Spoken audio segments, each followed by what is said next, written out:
SCP-3844 To Slay a Dragon.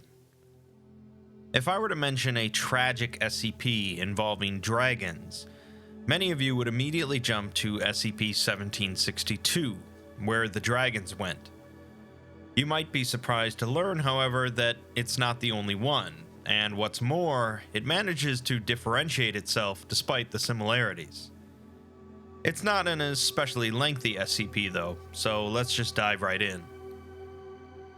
The document starts with a notice from the Records Department of the Foundation, informing us that we're viewing an out-of-date version of the SCP-3844 file, written up in 1906 actually. This is the earliest documentation they have on 3844, and since it predates the Foundation's standardization of containment procedures and descriptions, they've kept it as it is. This version is written up as a letter from a man named Lester to someone named Frederick, and I'll go ahead and read it verbatim. Correspondence from the Dolomite Mountains regarding anomalous activity. 21st of April, 1906. Dear Frederick, a dragon. There was a dragon in the mountains, and it looked just like we'd imagined. Galveston and I had to follow our guide for about 6 hours before we first saw the beast. It soared over one peak, let out a low roar that loosened snow from the mountainside, and then dived out of sight. Its wings blocked out the sun like a cloud passing overhead. I wish the whole lab could have seen it. It took us another 2 hours to reach the dragon's cavern. It was a massive cave filled with gems and goblets and other such valuables. We never reached the end of that cave, but judging from the echoes our footfalls made, we would have needed rations to make it there. We gave up our search for the dragon for the day, thinking that it was still flying about, and started our return trek to the outside. And then, just as we summited the last hill of treasure, we heard that roar. We froze, unsure if the noise came from our front or our back. The tension only faded after it spoke. It welcomed us as guests. The dragon motioned for us to come closer as it ambled in front of the maw of the cave. It had an accent like yours, except lower and more gravelly. It took Galveston and I a few moments to come to our senses, and our guide a few more. The beast was quite the gentleman, if I do say so. It changed its form to resemble a young man to make us feel more relaxed. I held a lengthy discussion with it while Galveston took notes. It was surprisingly well versed in modern-day affairs. When I introduced ourselves as men of science, it called us a new age of knights. But do not fret, I did my duty. I'm surprised it worked, given our extreme lack of resources.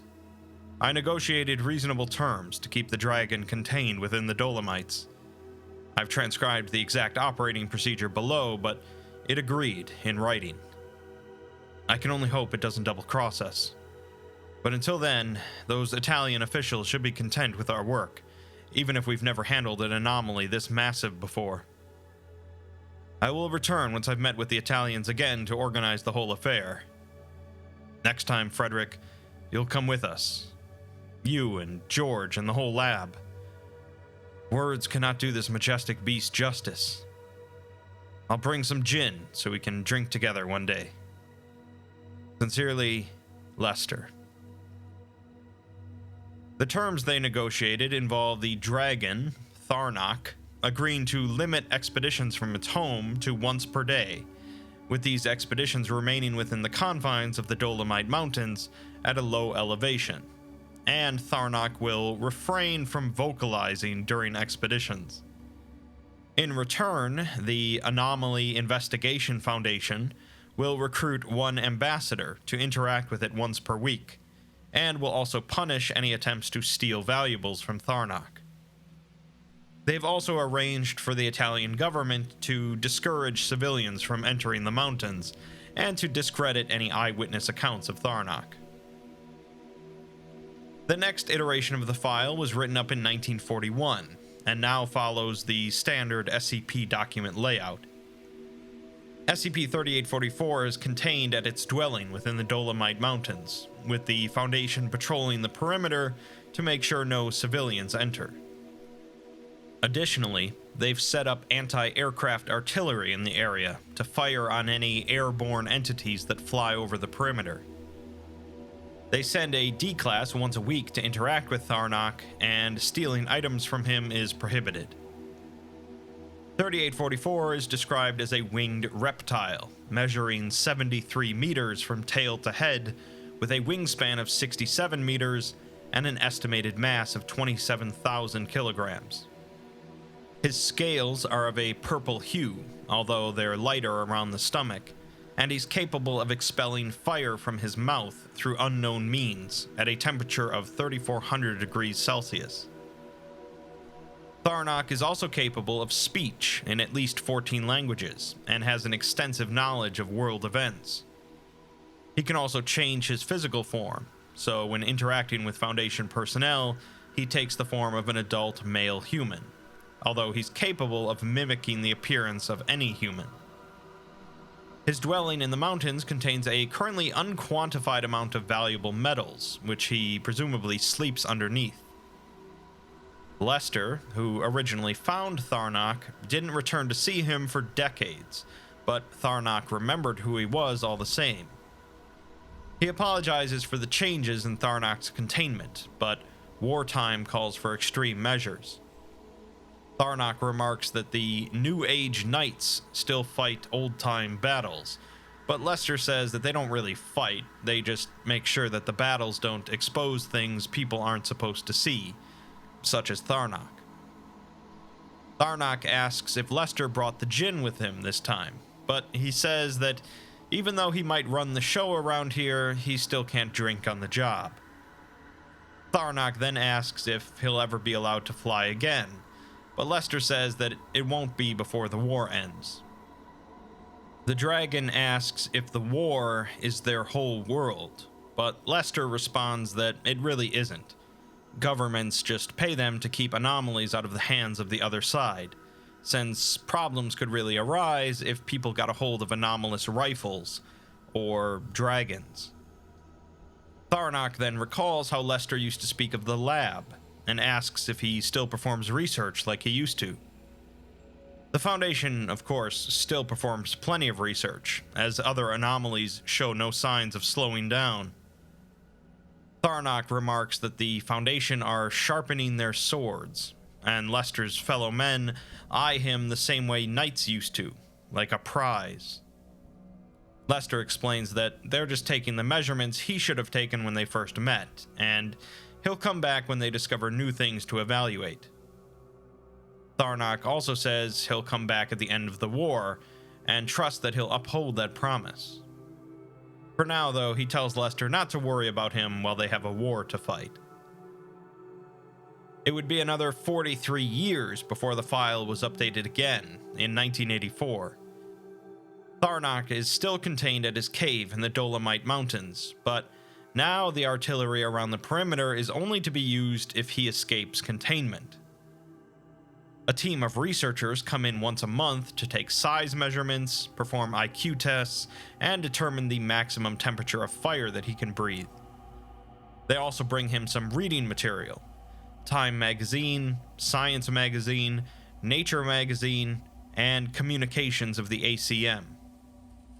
His description has changed as well, with his length dropping from 73 meters to 50 meters, his wingspan dropping from 67 meters to 42 meters, and his mass dropping from 2,700 to 1,800. His scales have changed from a purple hue to blue, with the ones on his stomach being much lighter. He can still breathe fire, in the form of expelling a methane vapor and igniting it through unknown means, reaching temperatures as high as 1,950 degrees Celsius. His language knowledge has dropped from 14 to 7, and his knowledge of world events has dropped from extensive to moderate. The document also notes that while Tharnak can still take the form of an adult male human while interacting with personnel, he merely claims that he can mimic the appearance of anyone. They've also managed to determine exactly how many valuable metals are inside of Tharnak's home, evaluating them at around 2.6 billion US dollars. In conversation, Tharnak has confirmed that he is the inspiration behind a number of European myths involving dragons, and also claims to be the model for the Welsh flag. In his words, "I used to be red, you know. A vibrant red to match the fire I'd breathe.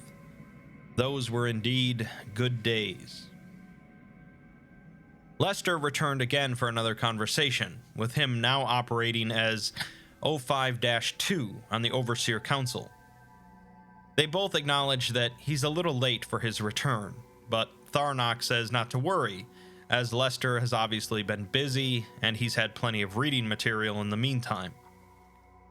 He asks Lester how long they've known about the nature of light and the atom, and says that before long they might have an explanation for dragons. Lester says that he'd be surprised how far science can get you, and Tharnak asks if science has finally found a way to allow him to stretch his wings. Lester responds that due to certain advances in radar technology, they can't risk letting him leave the cave, but he's asked others to possibly devise a way to expand the cave. Tharnak looks forward to it, but then Lester announces that he has to be on his way, ending the conversation short. The file would be updated again in 2007, for the last time.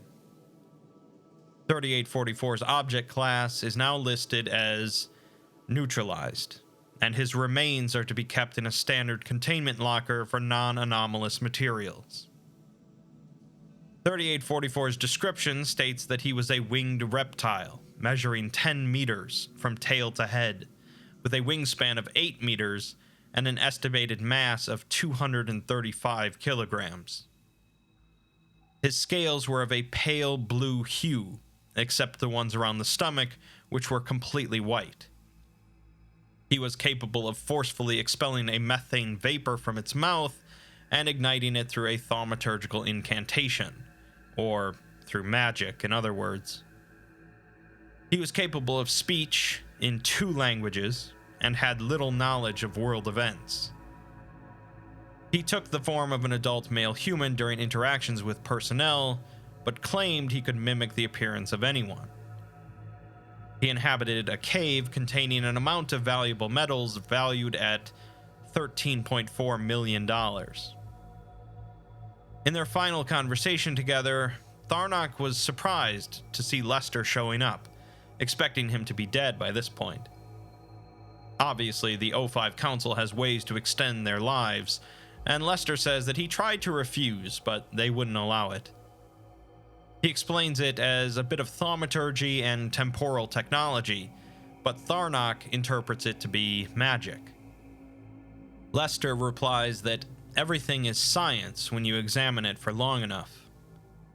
Tharnak agrees, as that's what he's learned over the past century or so, but he laments it, asking Lester if he's looked up at the stars as of late. Lester says not really, and Tharnak asks him what are stars. Lester replies that they're balls of flaming gas, but he can be more specific if the dragon wants. Tharnak already knows that, as he's read up on them himself, but he tells Lester that when he asked a duke many years ago the same question, the duke said that they're little lights from the heavens.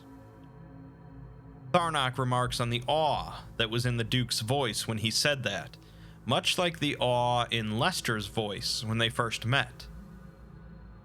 Lester asks if he's grieving over the advancement of science and the fact that they can understand him now, but Tharnak replies that he's merely mourning the death of spectacles and miracles.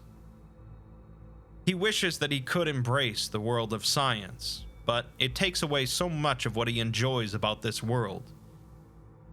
He acknowledges that there isn't much Lester can do to fix that, but says that he'll finally have to break their agreement, even though Lester didn't really hold up his end. Lester says that he can't just let him leave, but Tharnak doesn't think that he can stop him, and his wings haven't felt the rush of air in a century. He can also hear his kin's beck and call. Lester responds that he seems quite confident, and Tharnak says that confidence is all he has left, finishing with, "I don't want to believe that the world doesn't need its whimsy anymore." Upon leaving the cavern, Tharnak was shot down and killed by the surrounding artillery. His projected trajectory led to the remains of a non-anomalous common flying dragon lizard, suggesting that perhaps this small creature was once a dragon like Tharnak. After his death, his cave was inspected again, revealing a small hole 2 meters in diameter and 1 meter deep, instead of the previous cavern.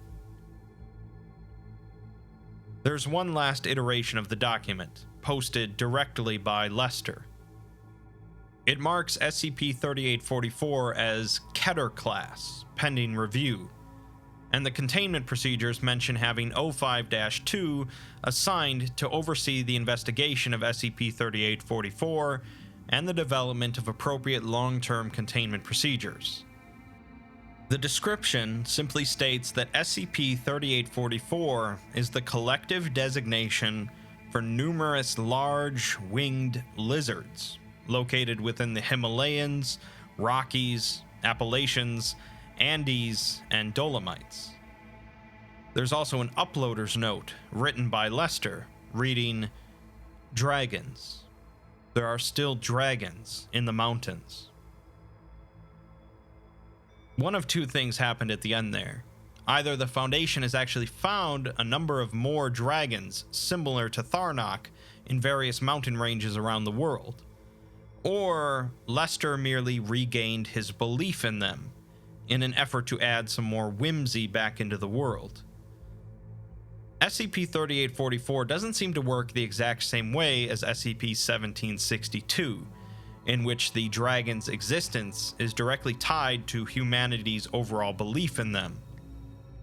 There does seem to be some connection though, as Tharnak remarked that he seems to be allergic to science, suggesting that perhaps he was diminishing due to the Foundation continuing to learn and explain every aspect of him, even describing his fiery breath as an application of thaumaturgical incantation number 043.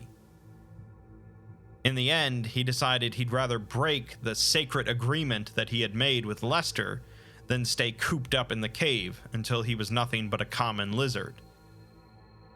Ultimately, the Foundation does what the Foundation does because they believe that it's best for the rest of humanity.